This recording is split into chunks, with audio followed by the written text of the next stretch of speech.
जळगाव जिल्ह्यातील चोपडा शहरात गांजाची मोठी तस्करी उघडकीस आली आहे। 75,000 रुपये किमतीचा 3 किलोहून अधिक गांजा जप्त करत पोलिसांनी दोघांना अटक केली।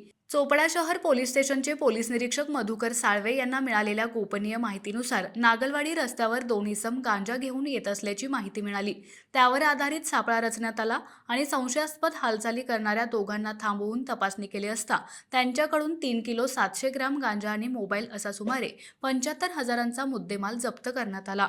साधारण 7 वाजताच्या सुमाराला पोलिसांना इन्फॉर्मेशन मिळाली होती की दोन इसम हे गांजा घेऊन जात आहेत। त्याप्रमाणे त्यांनी ट्रॅप लावला।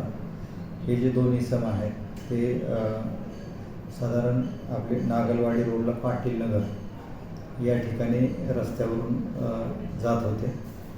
मिळालेल्या माहितीप्रमाणे त्यांचं वर्णन जुळालं, त्यांना थांबवलं, पोलिसांनी त्यांची झडती घेतली तर त्यांच्याजवळ 3 किलो 720 ग्रॅम गांजा मिळून आलेला आहे।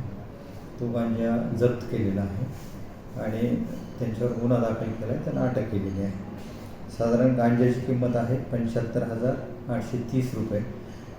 हा गांजा जो आहे तो त्यांनी बलवाडी मध्य प्रदेश या ठिकाणाहून आणल्याचं सांगत आहेत आणि ते परभणीला घेऊन जात होते। आरोपीची नावं आहेत परमेश्वर कसबे आणि अशोक कांबळे।